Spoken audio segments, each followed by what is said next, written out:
Hi, I'm Elliot, a writer, and I'm typing out The Great Gatsby. Why? Because that was something Hunter S Thompson did because he wanted to see what it would be like to write a masterpiece. Now that I've started this project 7 months ago, I need to finish it. So, join me every Saturday until I finish this whole novel.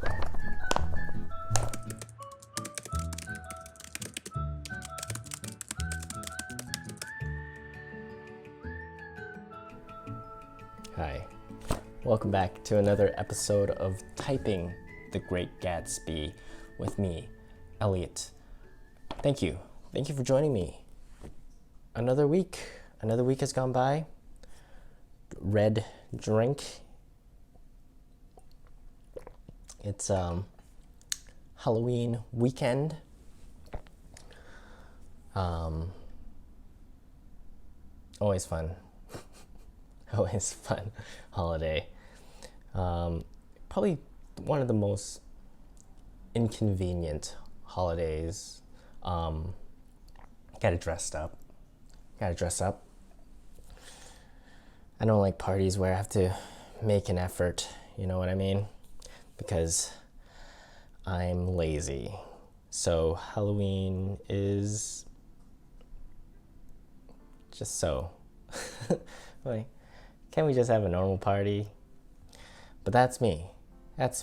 A guy who is just not happy about stuff. But I'm happy about this. I'm happy that I'm almost done typing out The Great Gatsby. What a journey.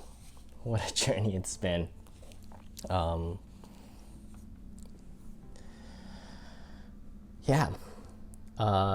the start of this pandemic, I thought I didn't know what I was thinking.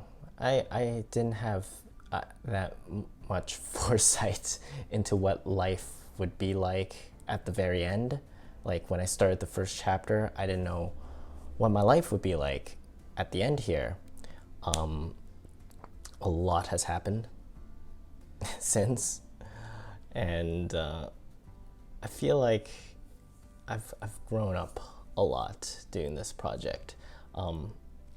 It's ushering a new me. My hair has grown a lot, and I'm a completely different person than when I started, both as a human being and also as a writer. I guess a writer is a human being too. This is blood, drinking blood. There's a lot of fake news, but this is real. This is real, authentic content that I feel we need, and it's been an honor being the one to supply it to all you folks at home who must be so bored that you have turned to this. I don't know what I'm saying. I'm losing my mind. But here we are. And I'd like to thank you for joining me for the tail end of this project. What does life have in store for me afterwards? I don't know. Only time will tell. Sort of like, what will life be in store for our characters after this book is over? We don't know. And I think that is a quality of a good ending, is that it wraps up what has happened in the past, and it sets up what's going to happen in the future. Something to look forward to, even though you don't know what is in store. But history, as you know, as they teach you in school, is just a series of events. So I think it's important to think of a story that way too. And especially like a complex story with complex characters, you kind of don't want to just end it with a happily ever after type of ending. You want to leave it give it room for the reader to interpret, and also leave them satisfied. So it's a balance.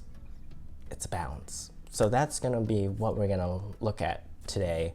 We're going to look at the tying up of loose ends. So what questions do we still have left? It's like, what's going to happen to Gatsby? Is he going to be in trouble? Is he going to get arrested? Is he still alive? So that's all up in the air. What's going to happen with Nick and Daisy and Tom and all of our other beloved characters? George Wilson, for example. Is he all right? Is he going to be okay? Because it kind of ends on a pretty aggressive cliffhanger last time, and it really felt like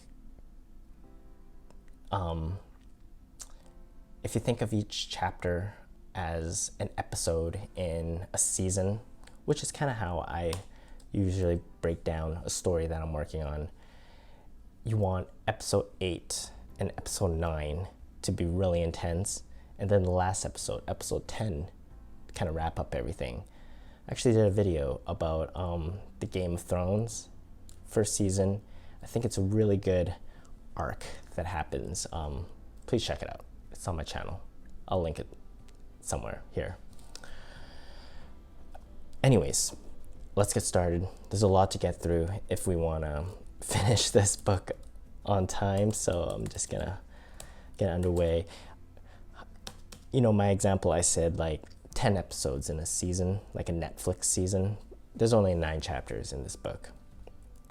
So one can assume this will be the chapter that kind of wraps everything up and also sets the stage for the next season.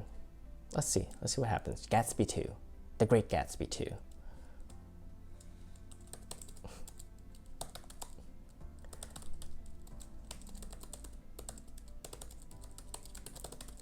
Okay, just starts off with jumping forward 2 years.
Okay, I think Wilson's dead.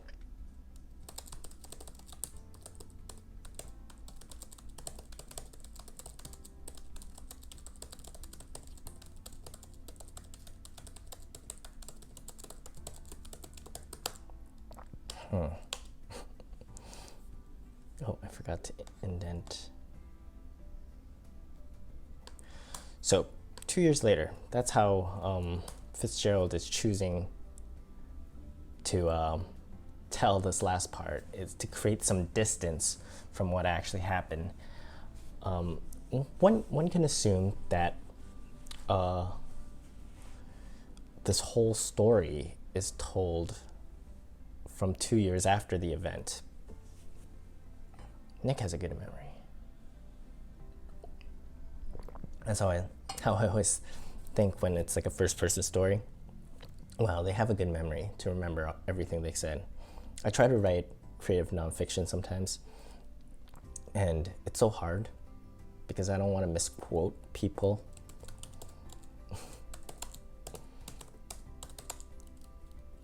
Or misremember things and just add to the fakeness of the world, the lies.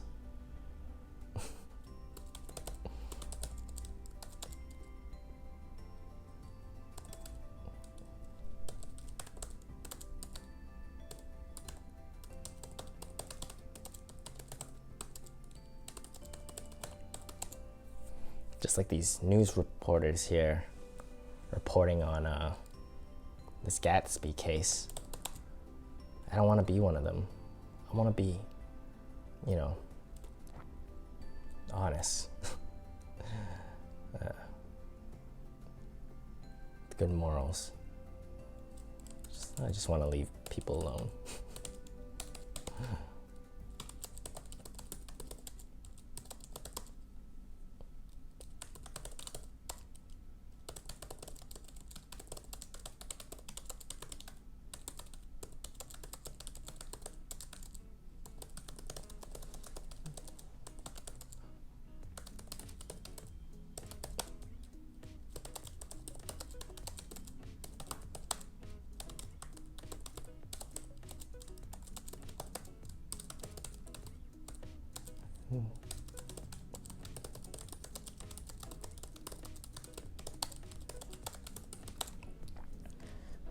Racy Pasquinade? Let's find out what this word means.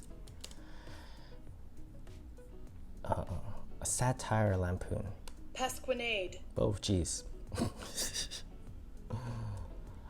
I have been thinking about another project to work on, and it's very fresh idea. Fresh as in fresh in my brain, not fresh as in, wow, that's really cool. And it's just me pronouncing words. I think there's a lot of humor in it. Mispronouncing words. It should be educational. Pasquinade. I didn't even look at it, I was too busy. A satire lampoon. Oh yeah.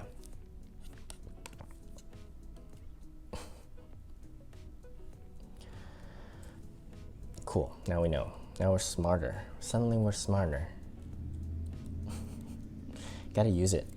Gotta use, whenever you discover a new word, you gotta try to use it in a sentence. What I'm doing right now is a pasquinade.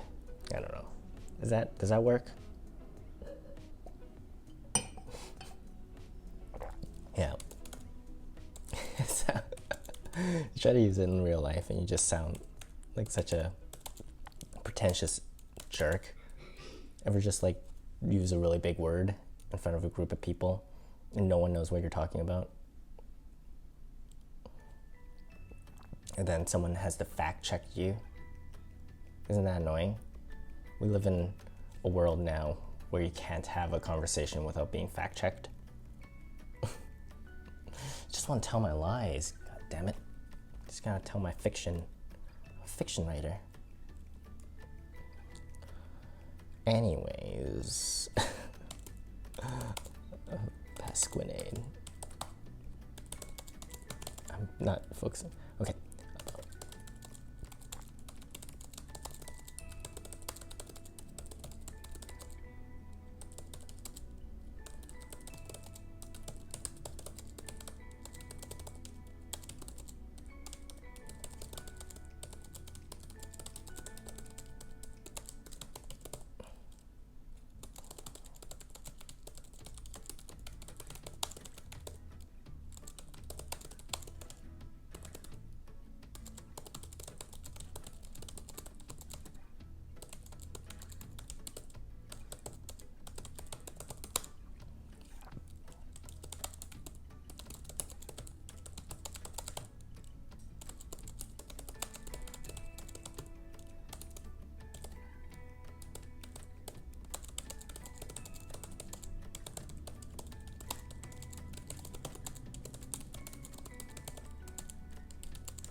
Poor Wilson.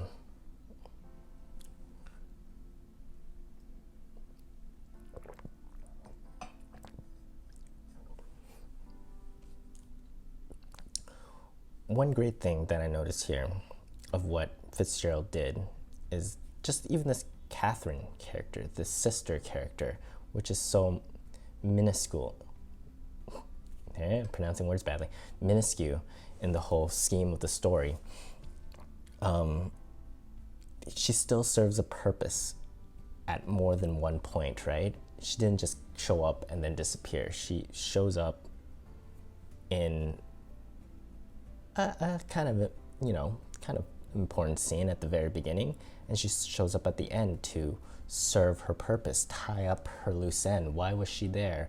She needs to just know as much as she needs to know to serve the point of the story. And that's really good to think about. It's like, when I introduce a character, does that character serve more than just one purpose? Think about it.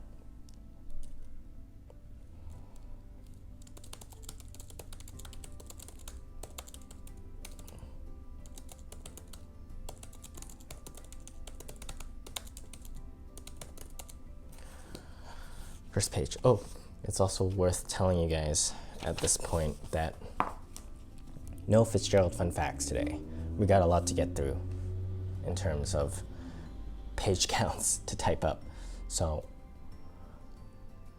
no more Fitzgerald fun facts. I'm sorry. I really am. It's also been a pain looking for them.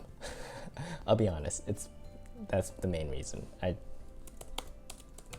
just don't want to try to dig it out anymore. That's the kind of show this is, where I get to do whatever I feel like, because I'm not obligated. I'm just obligated to type. And everything else that I offer you here is bonus. And you guys should be grateful that you had so many Fitzgerald fun facts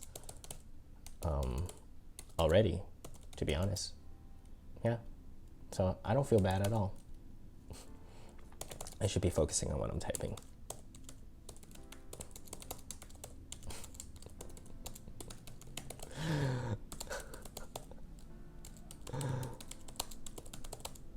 I always start off this thing feeling like, oh, I should be really serious, and like, this is really important. And I tend to get a little nervous at the beginning of doing this, but then once I start, I'll loosen up. I feel kind of casual with you guys now. I feel comfortable.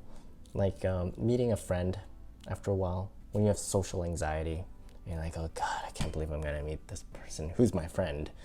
It's like, oh, what if I embarrass myself? I'll say some some fake news stuff. And then once you get together, you're like, oh yeah, this person doesn't care if I spout out some conspiracy theories. I don't. I really don't. All right, what's actually happening? I didn't read any of this.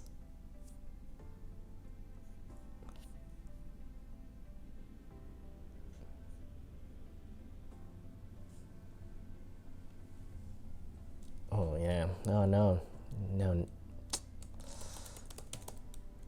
Nick just got roped into this whole thing.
led town.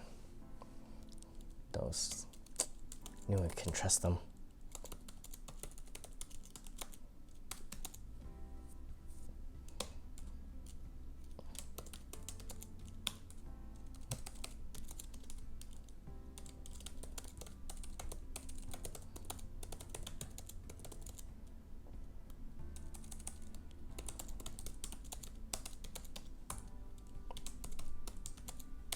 Keep doing it.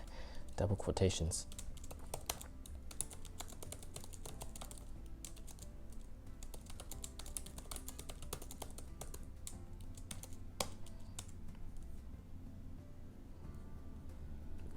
Remember back in the day when people just had like a landline telephone, and what a pain it was to try to get a hold of them?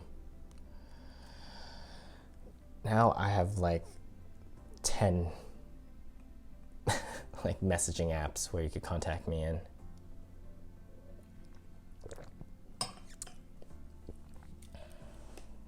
Don't contact me.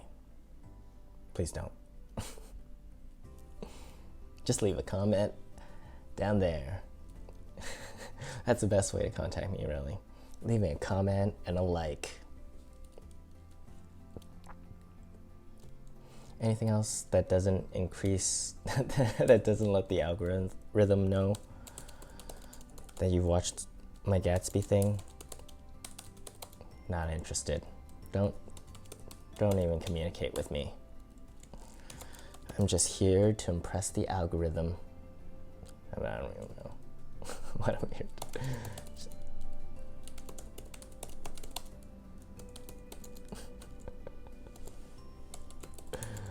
Oh man, I'm in too good of a mood for this scene. I feel like the scene of this vibe is not you know, I should be like really concerned. I should be like investigative journalist type of mode instead of this laughy guy, which I feel like maybe is how the fictional reporters are approaching this news case. Kind of fun. Like, it's fun news.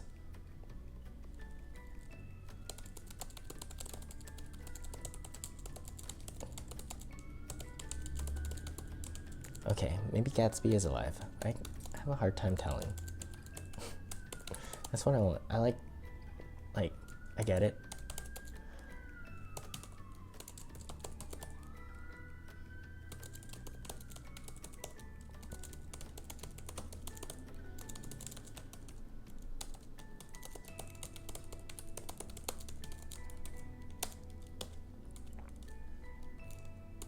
Meyer Wolfsheim.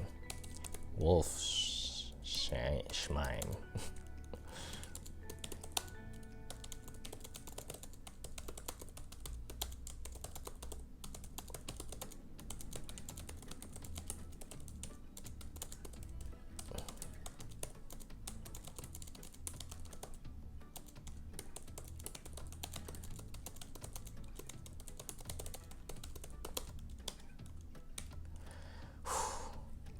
Feel Nick's frustration. It's not a fun time.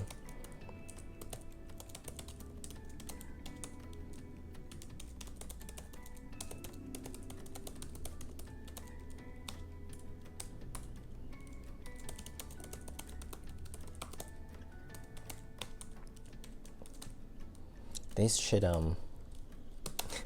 they really shouldn't, but they should modernize The Great Gatsby, don't you think? What would a 2020 Great Gatsby look like?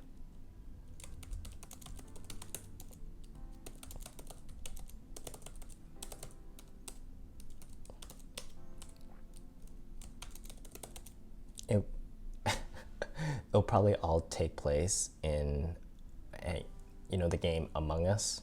It'll probably just be all that. Like,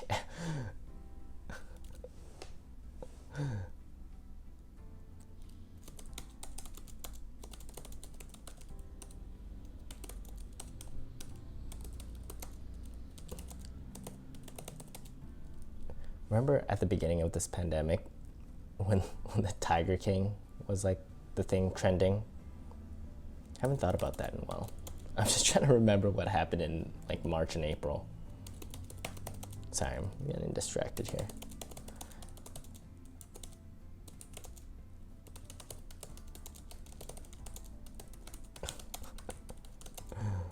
Oh my gosh. It's just funny because like real life right now is more interesting than any fiction you can read. It's like why would you read a book when you could just look outside? I guess you could say that about anything. I guess that's what like non-nerds say. Why read, man? You could just look at nature. Is that how non-nerds sound?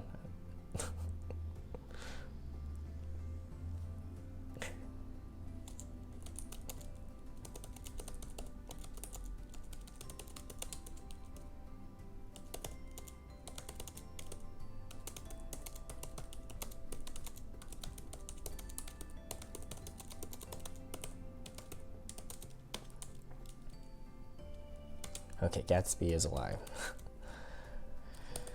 Confirmed, he's talking. Okay.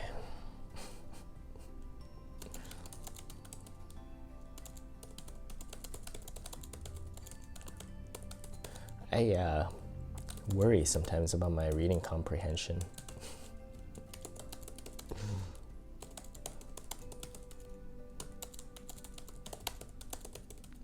In my defense, I'm typing too. So I'm missing things. It's like you're in it, but you're also like a layer under it. I'm malfunctioning here. That's what's happening. Like when you're trying to make an excuse for why you did something wrong, but your excuse is like full of mistakes. It's when you're like arguing with someone online and not only is your argument bad, it's full of typos. That's this right now. It's just this typo-ridden thing. What was I saying? What was I typing?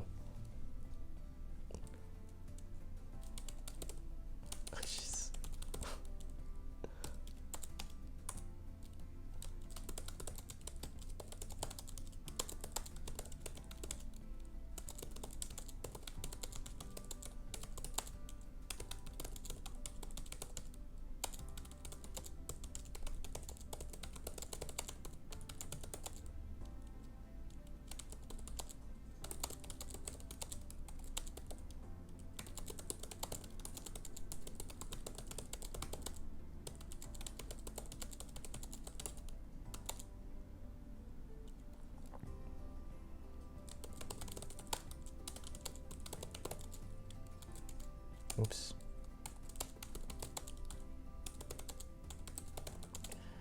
Dan Cody.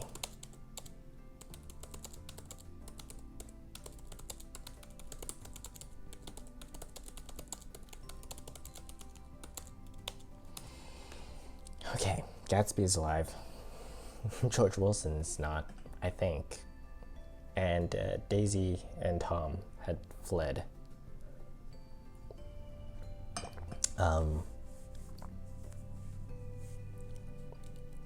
So that's where we currently are.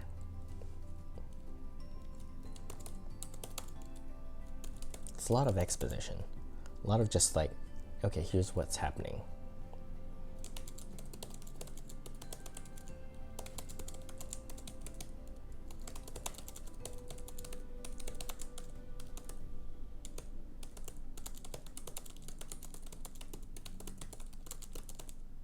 With these pockets of really short dialogue where Nick is trying to get a hold of someone to help him, and there's no one there to help him. Gatsby's all alone. And I think it's here that we realize that maybe Gatsby doesn't have a real friend.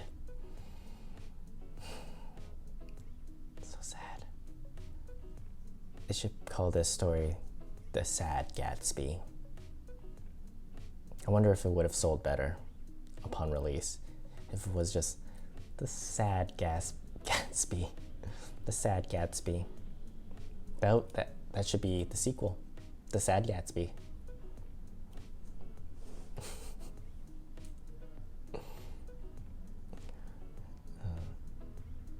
50 Shades of Gatsby. I think I made that joke before in a previous episode. It's a good one. That's a good one, for sure. Count it. I keep stopping mid-sentence and I keep losing my spot. Okay.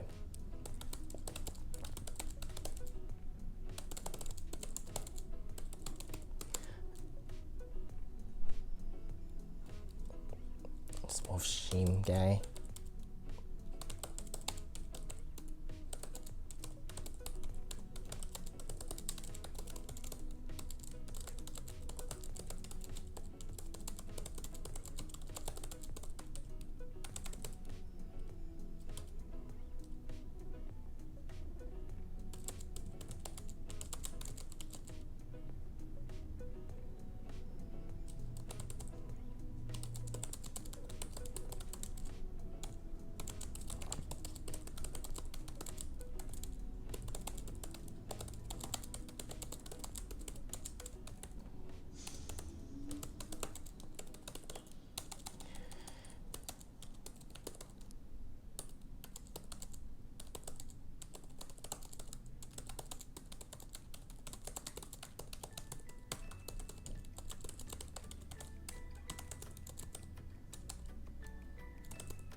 I like this butler is just like, imagine if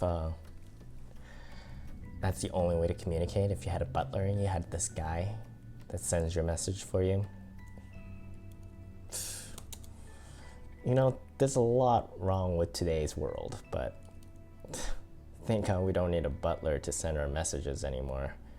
Am I right, kids?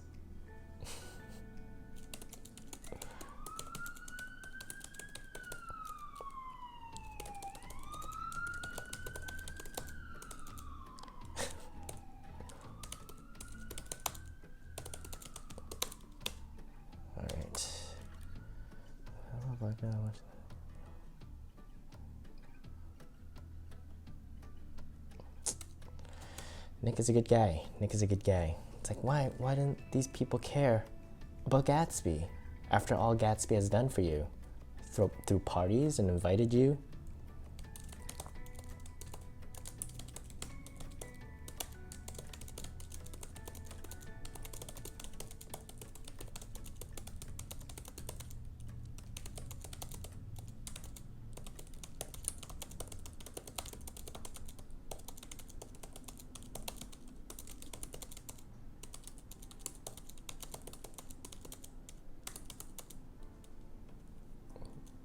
Oh God. One of to me. Okay, that's right. It is true. Yeah. Okay. It's annoying when I have to, when it's actually spelt like grammatically incorrect.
Oh, Wolfsheim, you're completely useless.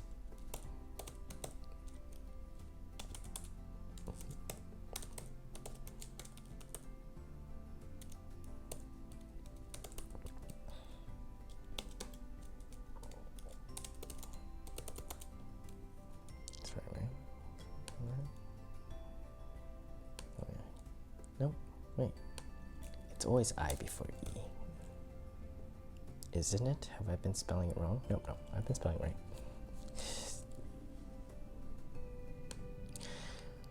Whatever. Google Docs, come on. Be consistent. That's not capitalized for some reason.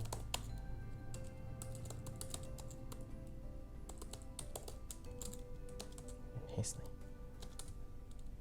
Addendum.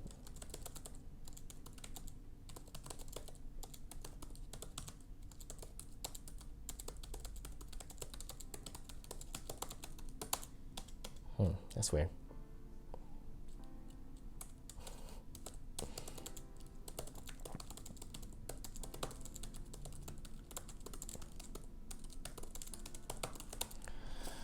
Alrighty, let's keep going. Let's keep going.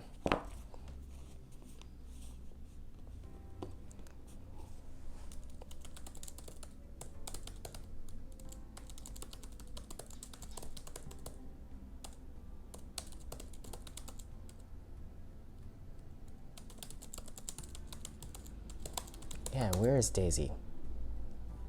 That girl, putting Nick through a lot here.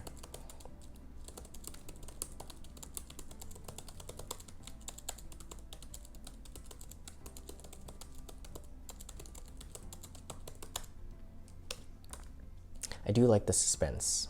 I do like how Fitzgerald is creating the suspense. It's like all these people who Nick wants to get help for Gatsby, no one's coming. It's like, is anybody gonna help Gatsby?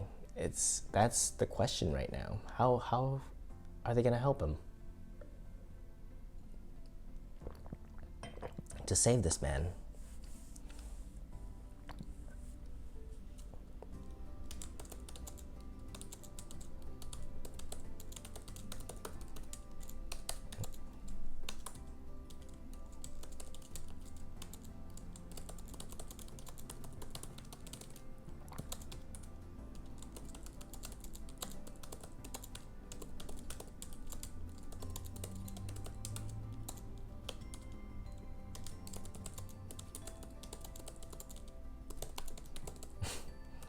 Oh, wires.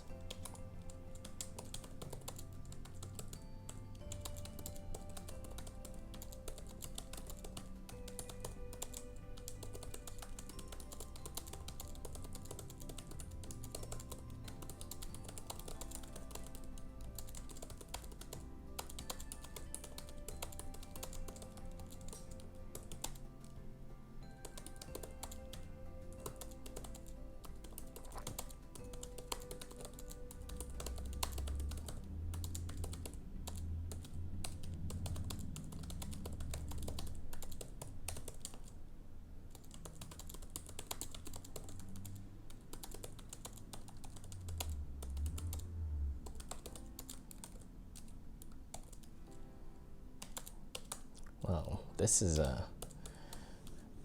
something new, both for me and Nick here.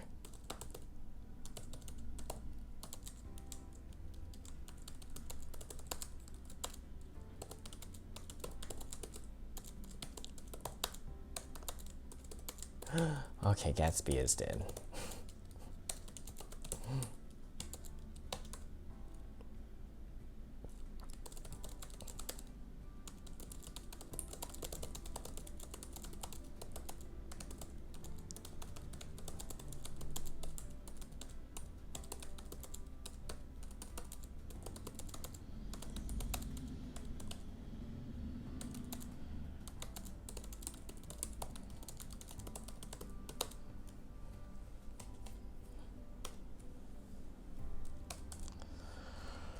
Wow.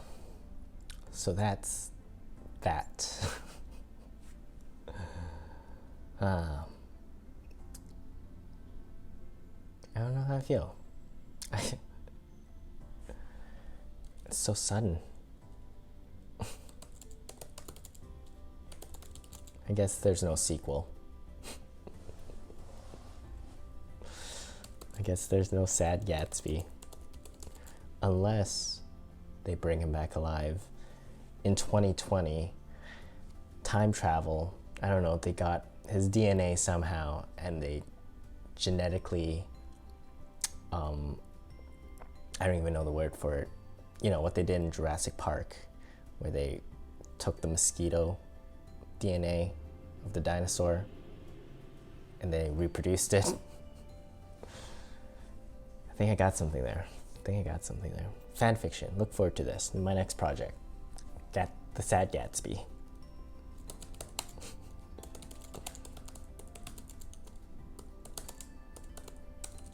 Send.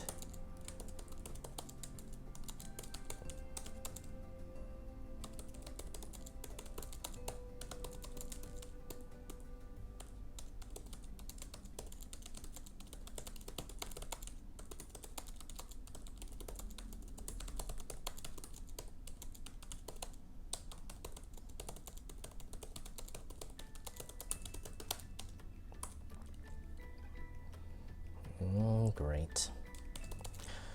So, like I mentioned before, a good ending kind of ties up everything that happens and also creates, allows the reader to interpret what happens in the future, to sort of leave room for the reader to make their own conclusion. It doesn't tie up too nicely.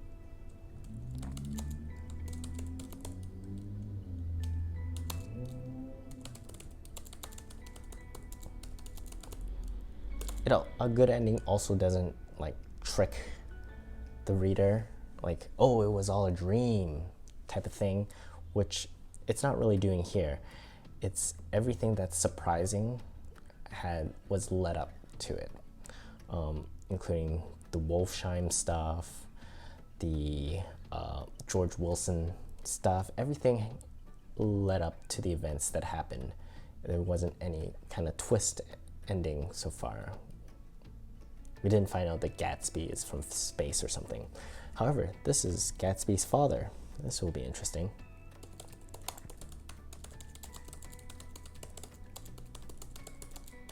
Maybe he'll tell us the truth of this man.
Oops. Oop, boop, boop. There you go.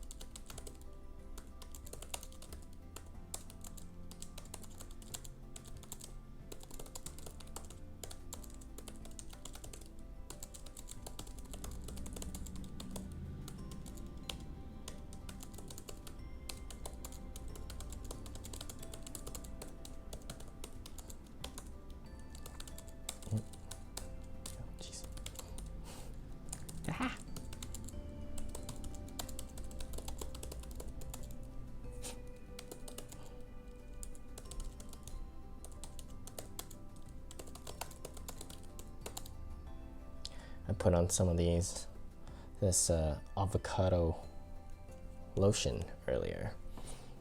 I think it's helping me type, but it's also kind of very aromatic.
What's going on here?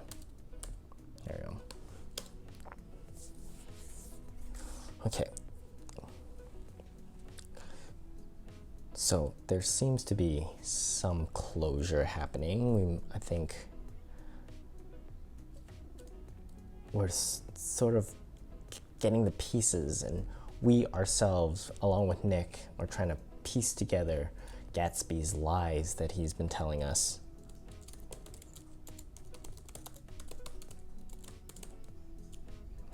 Like, maybe his name was Mr. Gats and not Gatsby.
All right.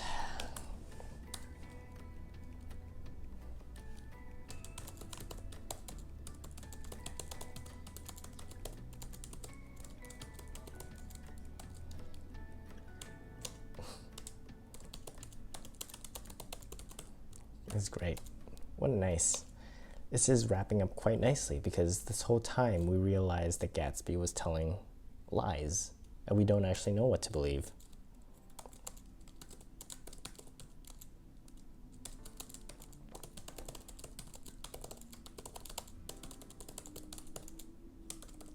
But it's done kind of subtly, right?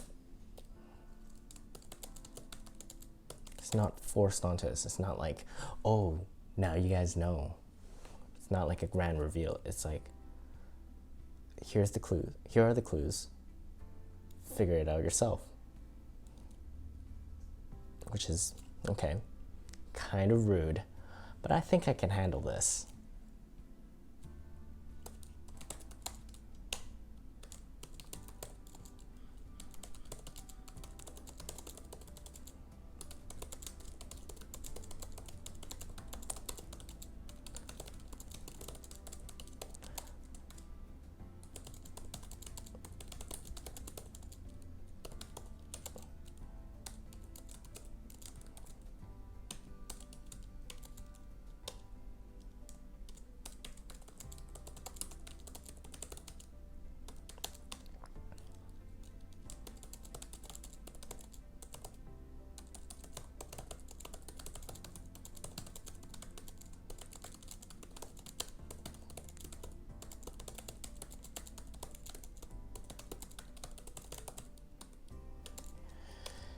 Sad. Jimmy Gats. Jimmy Gats. That's what he was coming. Wait. I don't know. Okay. One more page and then we're done for the day.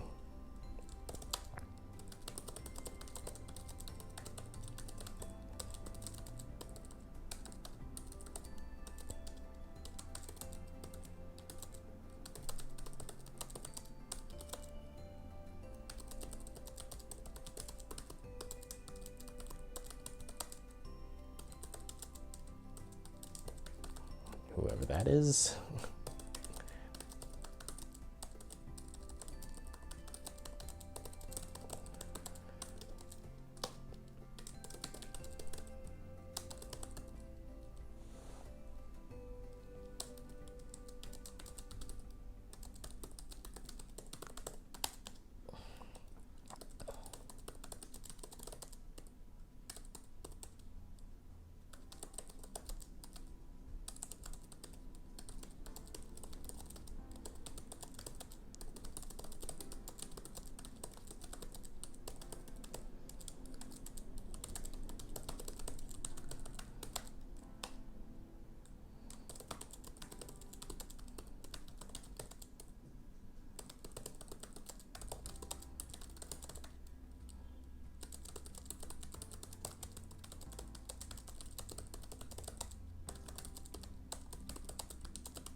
Everybody's being weird.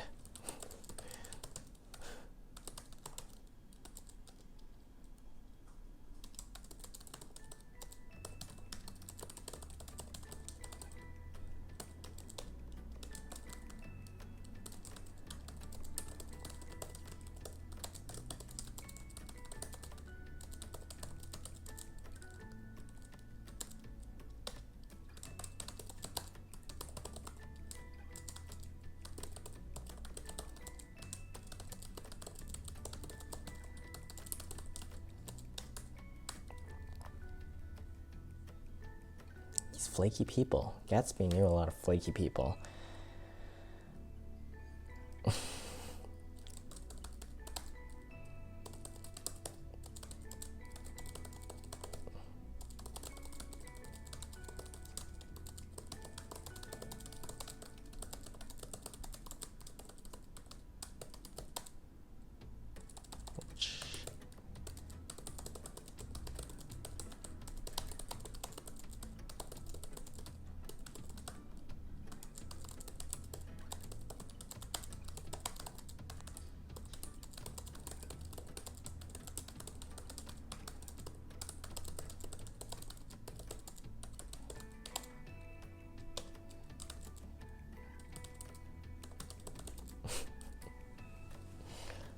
Excellent word.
That is where we'll stop for today.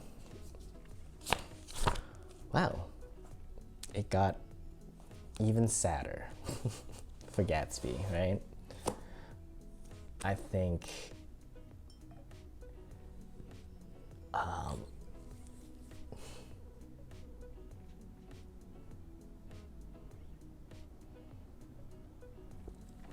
it really went through a lot of emotions of how we feel about Gatsby. Initially, we were like, what a cool guy, we like him. Then as the more he sort of spoke, you're like, okay, you're lying about something, you're not real.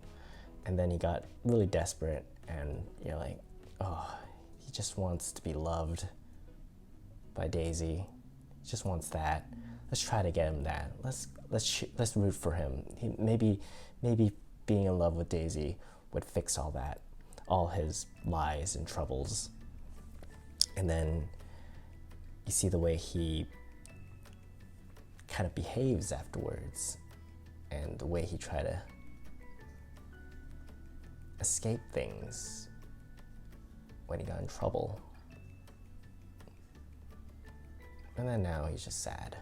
What a journey this character has gone through. Sort of like us. At first you liked me, and you're like, wow, this project's gonna be great. And now it's like, oh, this guy's just sad. I'm sad Gatsby for sure.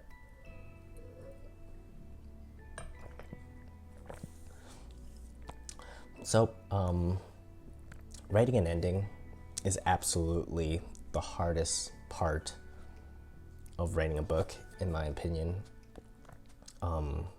It doesn't matter how great like your beginning and middle is. If you can't stick the landing, it just compromises the whole experience. Just from the research I've done, Gatsby has always been an example of a really good ending. Stephen King, however, has not been, in my opinion.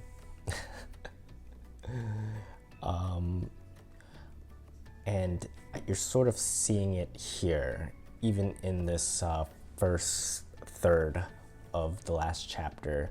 You can see how Fitzgerald is both continuously moving the story forward in terms of what's happening to the main characters, but also tying things up. We know this may be the last time we hear about Wolfsheim or whoever.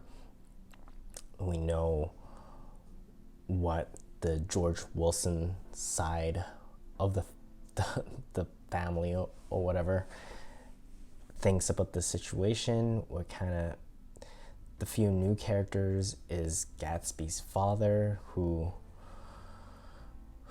is, you know, he hasn't appeared at any other point of the story, but he's essential here as to giving us that very important clue of who Gatsby actually was and how his father actually thought of him. This guy is actually proud of his son, and that's a very tender thing. And it seems like Gatsby has put himself in a world where he was surrounded with people who didn't care about him. And we also see what a wonderful friend Nick has been to try to rally everybody up. There are still some unanswered questions, which I think Fitzgerald is leaving to the very end, and that's what is up with Daisy and Tom, and how is his funeral going to turn out. So there's still, even to the very end, probably until the very last page, there are still some questions left to be answered, and the plot is still moving forward, but we could definitely feel things wrapping up with different characters, essentially, in terms of the story revolving around Gatsby and Daisy and Tom. There's that. Thank you once again for joining me for another episode of Typing Out the Great Gatsby. I will see you next week for the penultimate episode of Typing the Great Gatsby. Thank you.